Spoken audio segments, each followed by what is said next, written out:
Salut toutes, bienvenue tout le monde et bienvenue dans ce nouvel épisode de Balbotagne. Et aujourd'hui, je vais balboter avec Vincent. Salut Vincent. Salut Dite.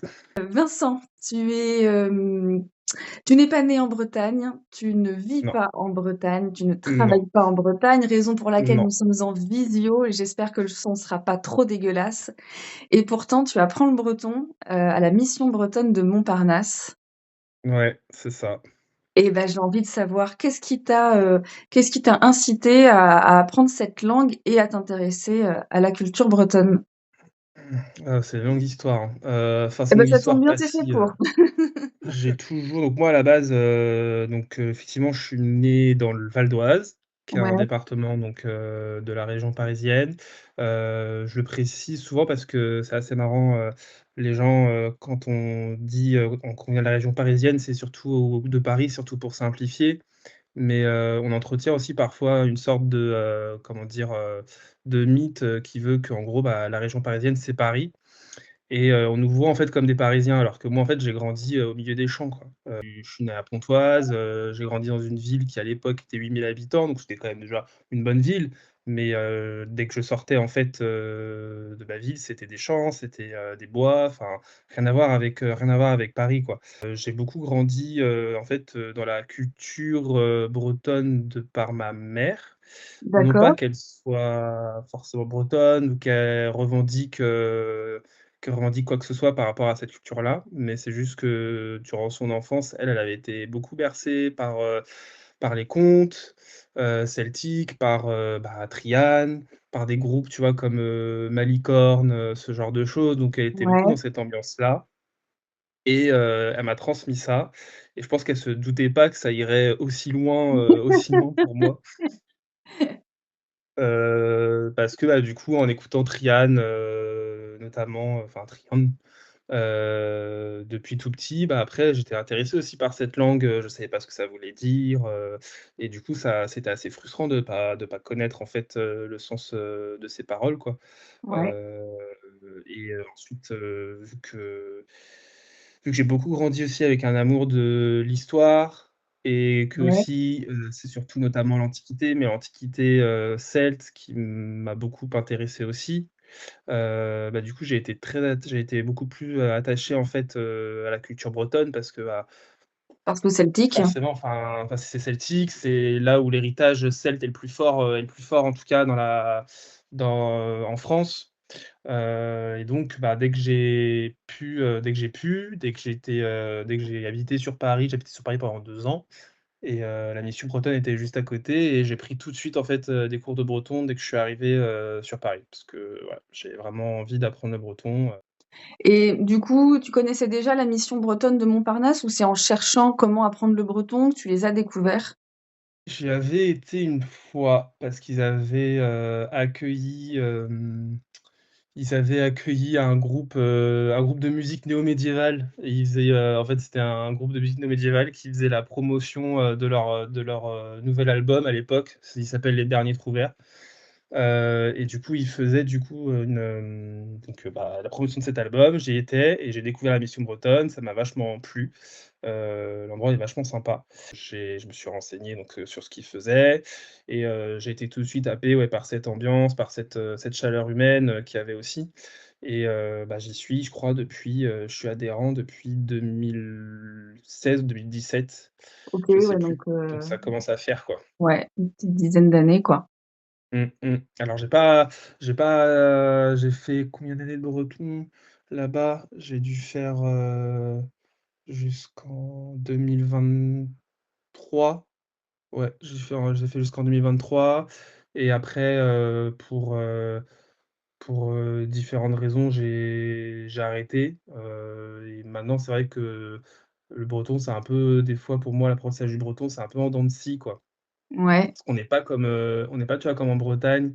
Alors même si des fois dans certains coins de la Bretagne, on a l'impression qu'on peut plus trouver de bretonnants à Paris que, que dans certains coins de la Ah beh, Bretagne. complètement, tu sais, on n'en entend pas tant que ça, hein. Moi qui suis née et qui ai grandi à Vannes, j'ai jamais entendu de breton à Vannes, hein. Alors je suis peut-être pas allée aux bons endroits, mais de toute mon enfance, j'ai jamais entendu de breton.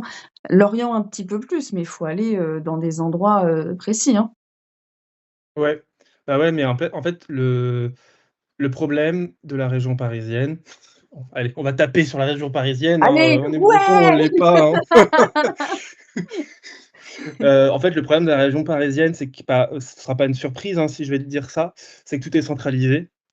Et je veux Oui, dire, enfin, en fait, enfin, aussi dans la région parisienne, quoi. C'est-à-dire que, tu vas avoir donc Paris, tu vas avoir la petite couronne, on en parlait là un peu, du coup au début, la petite couronne, avec, bah, toutes les grandes villes, assez, très urbanisées et qui sont très, du coup, reliées au niveau, des métros, des RER, des bus à Paris. Tu as ensuite donc tu as ensuite plusieurs départements qui entourent tout ça, qui sont les grandes banlieues, les grandes je crois en tout cas ce qu'on appelle la grande couronne et là, en fait, toutes les villes qui touchent un peu, la la petite couronne est aussi bien desservie.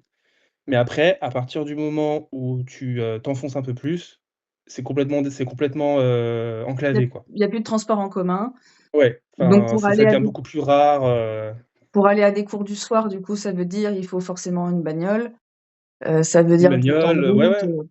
Une bagnole, tu prends le train, mais tu fais aussi des changements et des fois, en fait, bah, forcément, le RER va pas être forcément, comment dire?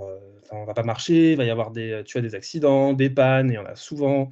Donc moi, je sais que je pouvais mettre facilement, 1 heure aller, enfin, 1 heure retour, donc j'étais sur, 2 heures de trajet, enfin 1 heure, entre 1 heure et demie et 2 heures de trajet, pour aller au cours du soir, quoi.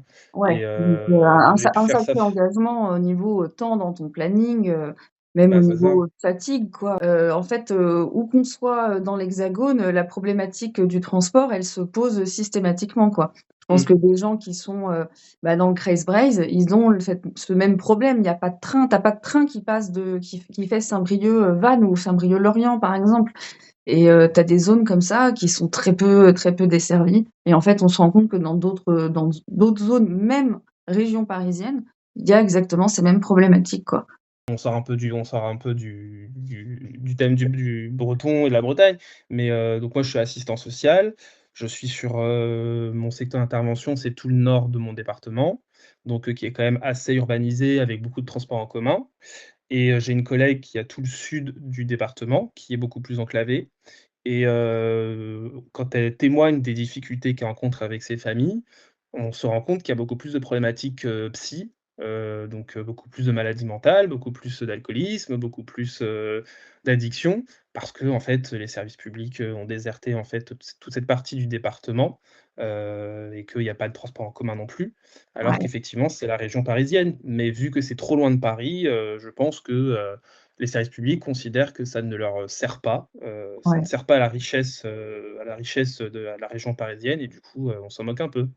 et ça isole encore plus, les gens et je reviens un petit peu sur, ton apprentissage, du breton. Du coup, c'est des profs, bénévoles dans à la Ouais, mission bretonne de Montparnasse? OK. ouais, Donc un bel engagement, aussi de leur part, quoi, parce ils donnent de leur temps, ils heu, donnent de leur temps, ouais, c'est que des profs, c'est que des bénévoles. C'est ouais, aussi, j'en connais un, qu'un ami aussi qui a commencé un peu en même temps que moi, enfin 1 an de décalage, qui aujourd'hui enseigne, OK. à la mission bretonne et c'est, tous les mercredis soirs, je fais une petite réclame, tous les mercredis soirs de 19h à 21h.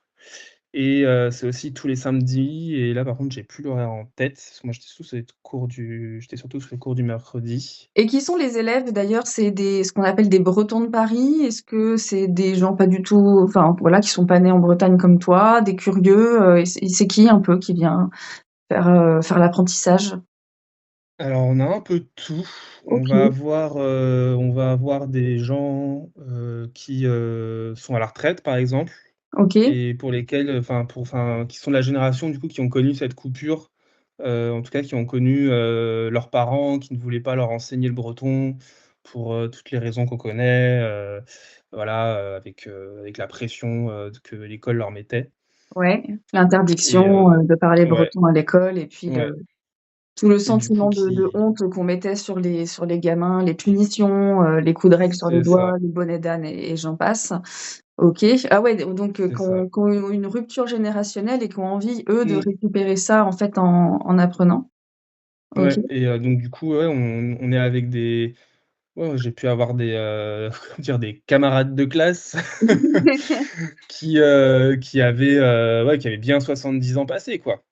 Et qui s'accrochent et qui s'accrochaient vraiment et qui avaient vraiment envie de redécouvrir, leur culture, leur héritage, qui ont vécu, qui ont déménagé qui ont déménagé sur Paris pour, travailler, et du coup qui sont restés toute leur vie. On va avoir aussi effectivement, bah, des gens comme moi, effectivement, enfin en tout cas qui ont pas forcément qui sont pas nés en Bretagne ou, pour qui, l'héritage est plus lointain. Moi, en fait, j'ai juste 2 arrière-grand-mères qui étaient originaires de Bretagne, mais c'est jamais quelque chose qui a été revendiqué, en fait, dans la famille, D'accord. ces origines bretonnes.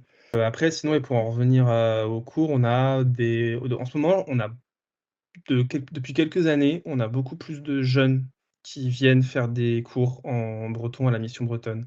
Vraiment des jeunes étudiants qui arrivent fraîchement de Bretagne pour faire OK. leurs études et Ouais. qui sont vraiment curieux, qui soit ont déjà fait du breton dans les écoles Diwan, ou dans les écoles, publiques, bilingues et qui veulent pas perdre, en gros, enfin, qui veulent pas perdre la main, qui veulent pas perdre leur pratique de la langue ou ceux, qui vraiment, bah, du coup, se sentent peut-être, je sais pas, là, c'est une hypothèse de ma part, mais ils se sentent peut-être plus bretons parce que justement on met en avant cette différence étant donné qu'on est sur Paris. Enfin, voilà, quand on est tous bretons en Bretagne, bon, bah, on est la masse, mais quand on est un breton sur Paris, tout de suite, on est beaucoup plus, je pense, enfin, Parce que comment je pourrais dire? c'est du lien social aussi, la Mission bretonne. Là, on Ouais, parle des cours, mais c'est pas que ça.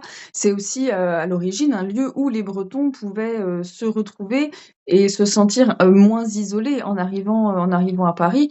Donc ces étudiants-là, qui peut-être arrivent en ne connaissant quasiment personne à Paris, mmh, c'est peut-être aussi une façon pour eux de garder un lien avec le pays d'origine qu'est la Bretagne. Ouais, bah, de rencontrer, des camarades et d'autres Bretons, ouais, de créer du lien social parce que donc il y a les cours de breton, il y a aussi de la danse. Il y a un cercle de ah, il y a danse, pas que ça, hein.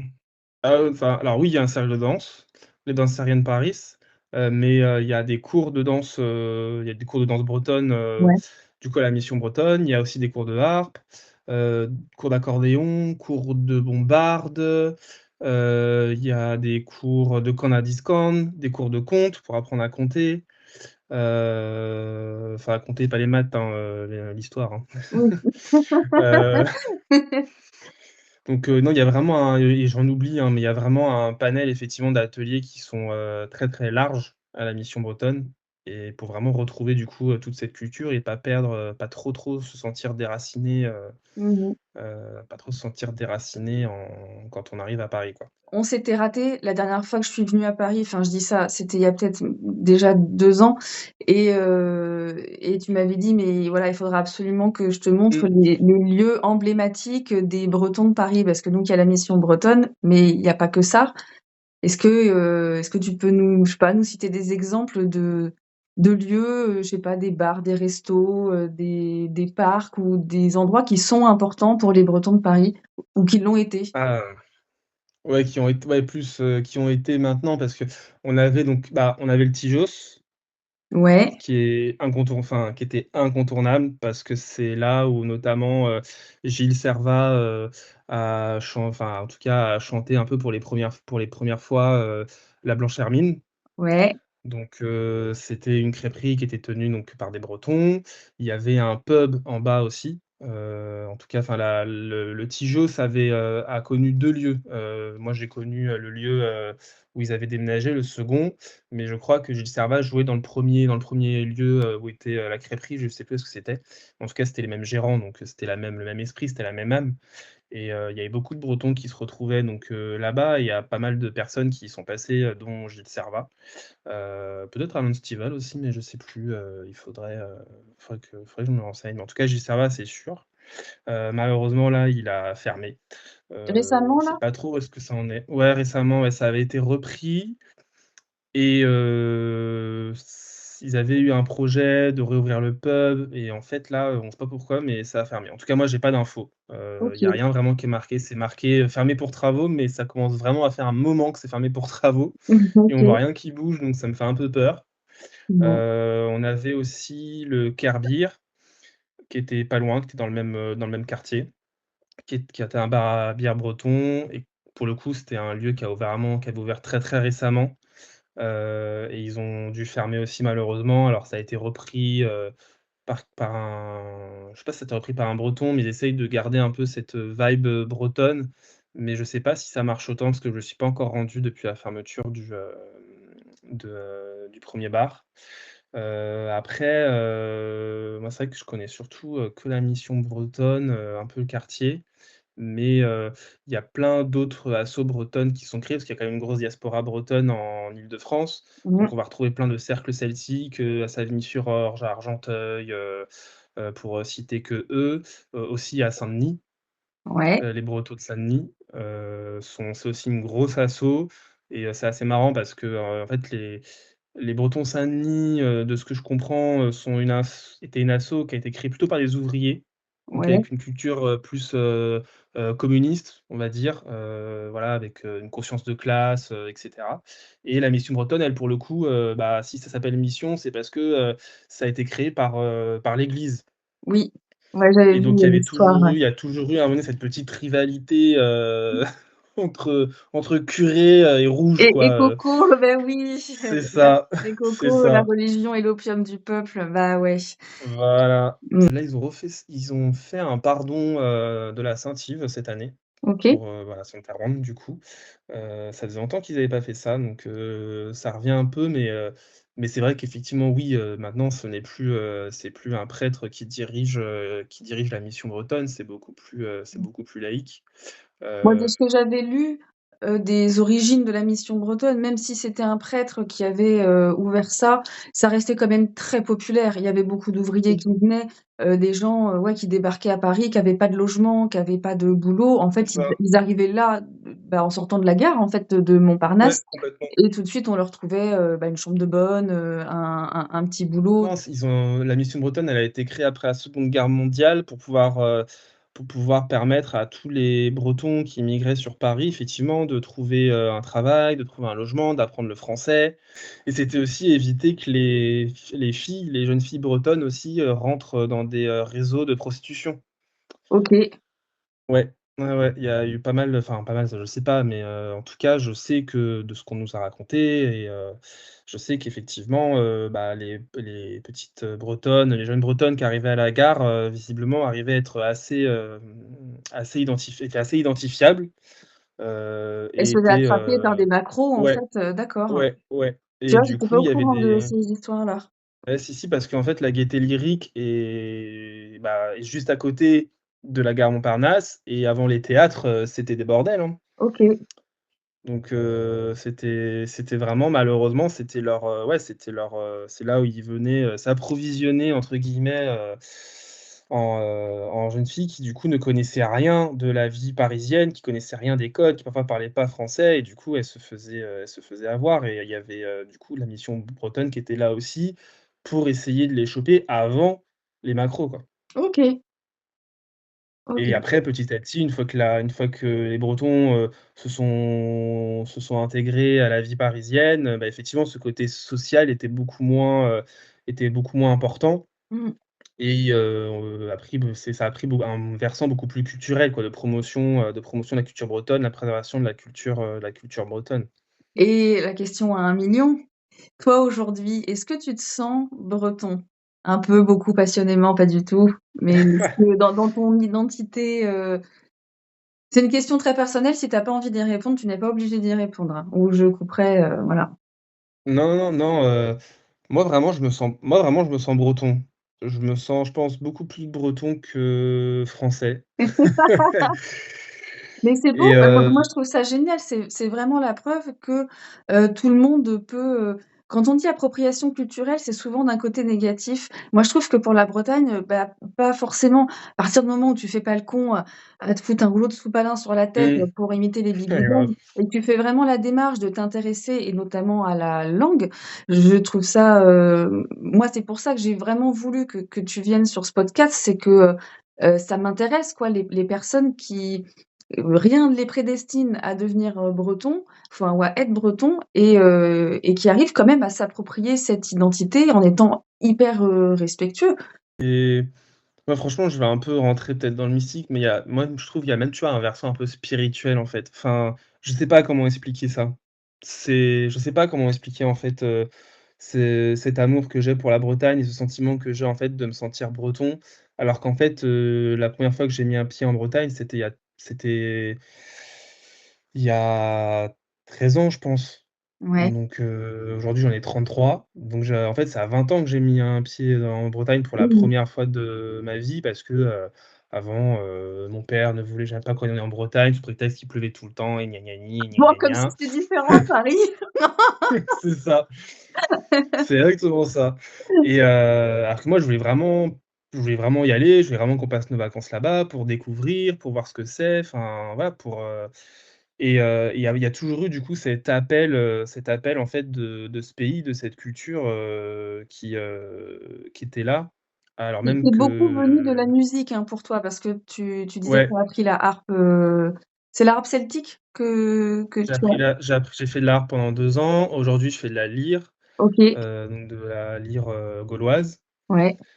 Mais moi, c'est surtout la langue et les histoires, qui m'ont fait aimer la Bretagne, quoi. Mmh. Et après, en plus, bah, plus j'ai grandi, plus aussi c'est, bah, son histoire politique, son histoire, voilà, ses batailles aussi pour rester vivantes et pour rester debout, qui, m'ont aussi beaucoup parlé, qui ont fait, écho aussi à beaucoup de choses.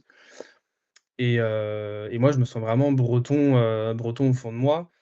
Pour l'instant, le seul, rejet que j'ai rencontré, en tout cas, les seules fois où on a pu me dire: «Mais non, mais toi, tu es pas breton», c'est soit des Parisiens, enfin, soit en fait, enfin des Français même en général, D'accord. qui ne sont pas Oui. bretons. Ils sont pas concernés du coup, Ouais, qui sont pas concernés, parce qu'ils disent: «Bah non, bah, tu es né en fait en Île-de-France, donc tu as grandi en Île-de-France, donc tu es pas breton, quoi». le fameux droit du sol. Heu Ouais, c'est ça, c'est ça et donc c'est soit ça vient soit de bretons, mais qui, en fait, ont beaucoup plus une culture française que bretonne. Mmh. Donc Il c'est y en a assez beaucoup. c'est assez ironique.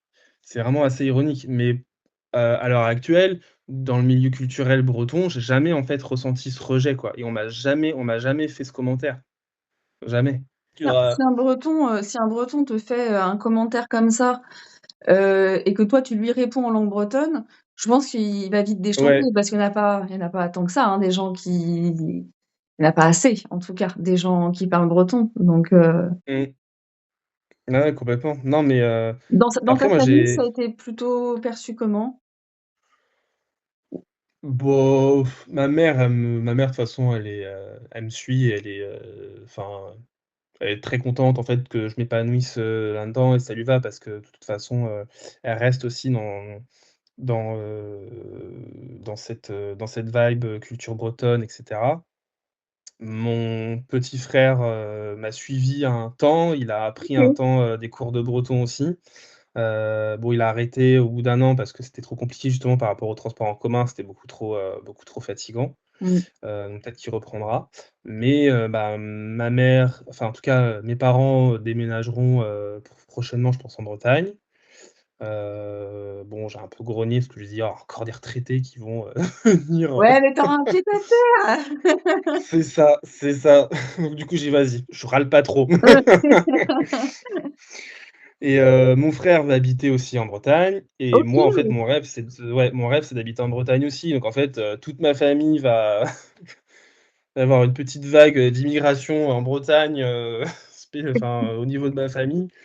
Parce que, ouais, on est vraiment très attachés à cette région, quoi. OK. Je voudrais parler d'un dernier sujet. Tu es, je sais pas si tu te considères comme un militant, LGBTQIA+ ou un militant queer? Ouais, Heu, ouais. il y a un documentaire qui est sorti il y a pas très longtemps, et en plus il danse, je ne sais pas si tu l'as vu? Ah non, je l'ai pas encore vu, non. Et où en gros c'est, les des témoignages d'hommes, homos qui en fait ont retrouvé dans les cercles de danse bretonne, une safe place. Est-ce que toi tu as ressenti ça à la Mission Bretonne? Mmh. Ah ouais, j'avoue, j'ai pas vu le documentaire, mais j'avoue que moi, en tout cas, à Mission Bretonne, j'ai jamais ressenti de rejet, par rapport à mon orientation sexuelle. OK, Je sais aussi que je suis pas seul et ça a jamais été un sujet. Enfin, OK, non pas que ce soit caché, enfin, non pas, tu vois, qu'on met ça sous le tapis. C'est juste, en fait, que les gens s'en tapent. OK. Vraiment, je pense que les gens s'en tapent, j'ai remarqué aussi un peu ce côté queer, alors, peut-être que c'est aussi la ville qui veut ça, mais, je suis allé à Yaoundé, l'année dernière Ouais, et j'ai quand même remarqué, ça m'avait surpris que justement il y avait pas mal de jeunes et pas mal de jeunes qui affichaient effectivement ce côté queer en fait, soit par des pins, soit par, voilà, enfin, vestimentairement, parlant, voilà, ça se voyait du coup qu'ils assumaient ce côté queer là et du coup j'étais assez surpris de retrouver cette diversité en fait, sur ce genre d'événement. Après à voir, comment ce serait sur des fest-noz vraiment, enfin de plus petite taille ou, de taille, plus classique parce que Yawang c'est vraiment, ouais, c'est gros un gros truc quoi. truc, ouais, ouais, un gros truc à Rennes, qui est Ouais, ouais, ouais, ouais, ouais. une ville très étudiante et je pense, assez ouverte d'esprit, Mmh. sur ces sujets-là. Mais, bah, je t'invite, ouais, vraiment à regarder, ce docu. C'est hyper touchant et c'est très intéressant, de voir que, ouais, ces hommes-là ont trouvé, un endroit apaisant où apprendre la danse ou danser ou enfin voilà, se sentir, intégré tout en étant dans une culture bretonne et je crois qu'il disait dans les commentaires qu'en fait en festounose, ça ne posait, comme tu dis, c'était pas un sujet quoi. C'est-à-dire que tu viens là pour Mmh. danser et puis le reste on s'en fout quoi. Non et pour en revenir à ce qu'on disait, je sais sur le rejet qu'on peut avoir de la part de Bretons, heu, moi je pense aussi que ce que certains Bretons n'aiment pas quand ils arrivent sur Paris, c'est un peu, le fait qu'on leur renvoie le fait qu'ils soient ignorants de leur propre histoire peut-être et de leur propre culture, quoi. Je pense que des fois il y a un peu de ça parce qu'effectivement quand tu commences, à les questionner sur, l'histoire de la Bretagne, sur la langue, waouh, bah, en fait, à part la galette saucisse et le grenadus, il y a pas grand chose, quoi Mais parce que c'est pas et enseigné, hein. mmh? C'est pas Ah ouais, enseigné à complètement. l'école, hein. Dans les écoles, républicaines, moi j'ai fait toute ma scolarité dans l'école publique. On a exactement le même programme, qu'on soit Mmh. breton, qu'on soit en Auvergne, à Paris ou en Alsace ou même dans les outre-mer. On va te parler, du roi Soleil, on va te parler de Marie-Antoinette, le seul moment où on te parle un peu de la Bretagne, c'est pour évoquer les résistants et en fait, c'est le seul moment de l'histoire où tu peux être fier d'être français, Ouais, c'est quand tu es sous le quand tu peux être pardon, tu peux être fier d'être breton, c'est sous le drapeau français, mais sinon, Anne de Bretagne, je vais pas ouais, te c'est dire ça. combien Ouais, elle bah, a fait sinon parler. on va l'évoquer rapidement, ouais, Anne de Bretagne, ouais. On va dire, bah, justement, c'est, François, 1er Elle a été reine de qui nous France, a quoi, sauvés, bah, quoi. voilà, OK, bon.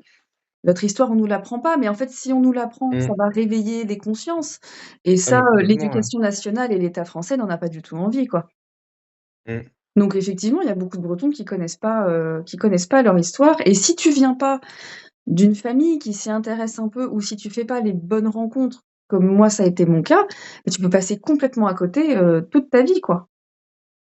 Ouais, mais du coup, moi, à chaque fois, j'essaye de les choper justement, hein. Tous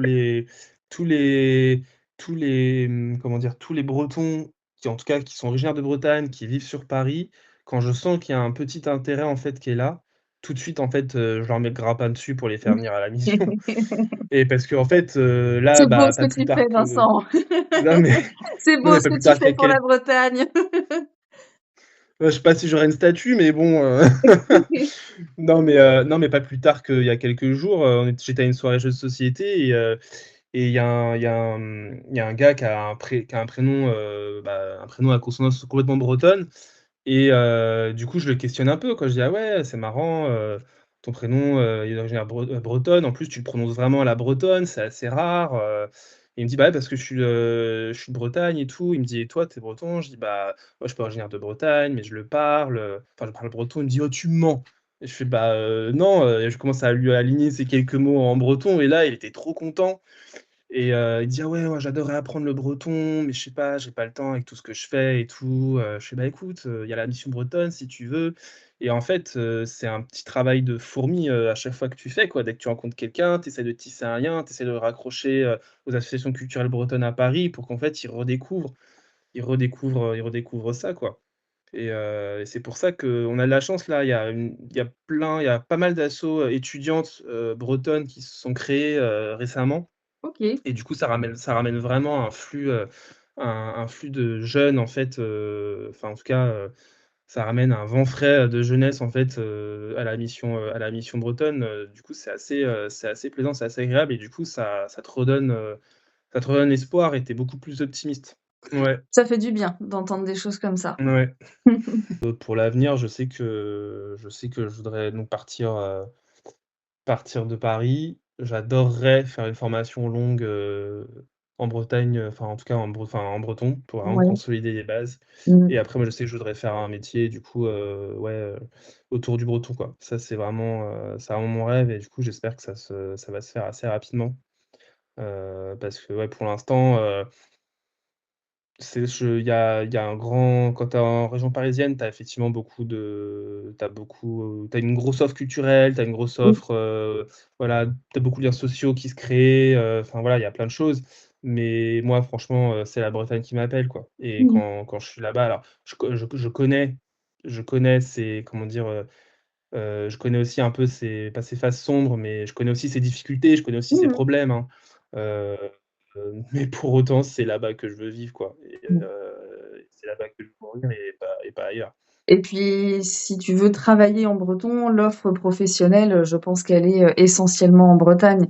Parce Ouais, être bah, bénévole, oui. c'est génial, hein, c'est très beau de donner de son temps, mais c'est pas ça qui paye le loyer. Donc, de travailler en breton et moi j'en vois passer, hein, toutes les semaines, des offres d'emploi et il faut vraiment qu'il y ait des gens qui fassent des formations, alors, peu importe le rythme, mais au moins d'être suffisamment bilingue pour pouvoir bosser, soit dans les radios, soit dans les écoles, Mmh. soit pour les mairies, soit pour, les offices de tourisme, et voilà, et plein d'autres choses, mais on en a besoin, la Bretagne en a besoin, quoi. Donc, Ouais, on avait une école Diwan avant à Paris, mais elle a fermé. Donc du ah ouais, elle coup, a fermé, grosse la Stèle frustration. vivante de Paris? OK. Ouais, on avait une école Diwan à Paris OK. et qui semblait un peu marcher, mais malheureusement ça a pas duré. Bah, j'étais au Triste. ouais, je te dis, aux portes ouvertes, de celle de Lorient, là, ce matin et il y a une classe, qui va certainement fermer Mmh. par manque d'élèves, donc voilà. Mais parce que l'éducation nationale, décide et au 1er septembre, il faut qu'il y ait tant d'élèves pour garder les classes ouvertes, et ça se décide tout Bah, ça ouais et à puis, Paris, comme à chaque fois. ouais, il y avait une interview, il y avait je crois c'était 2 femmes qui avaient fait une enfin 2 nanas qui avaient fait une formation, en breton longue et qui dépendaient de l'académie de Versailles et en fait l'académie de Versailles voulait pas les muter en fait, en Bretagne. Mmh. Limite, elle voulait les muter ailleurs, mais genre, Mmh. pas en Bretagne quoi et puis en fait, elles étaient dégoûtées parce qu'elles disent, «En fait, on a fait une formation en breton pour ça et on est dans l'attente de quelque chose, on sait pas quand est-ce que ça viendra quoi». Mais bon, bete contraire quoi. Bah, il y a bon, bah, écoute, je te remercie beaucoup, de Bah, merci tout à ce que tu toi. m'as raconté, j'ai appris plein de trucs et j'espère que ça va, voilà, apprendre des choses aux personnes qui regarderont, cette vidéo et puis, on se verra peut-être pendant le festival. Je sais pas si tu viens cette année? Ouais. Bon, Si, si, normalement si. on essaye de se boire un coup alors. Ouais, Pendant ça le concert. marche. Merci beaucoup Vincent, je te souhaite, Bah, merci à bah, plein de toi. bonnes choses d'ici le mois d'août du coup Ouais, toi aussi. et puis, à Ben an Dichtro, Ja, beaucoup. c'est Navo, Roquedor.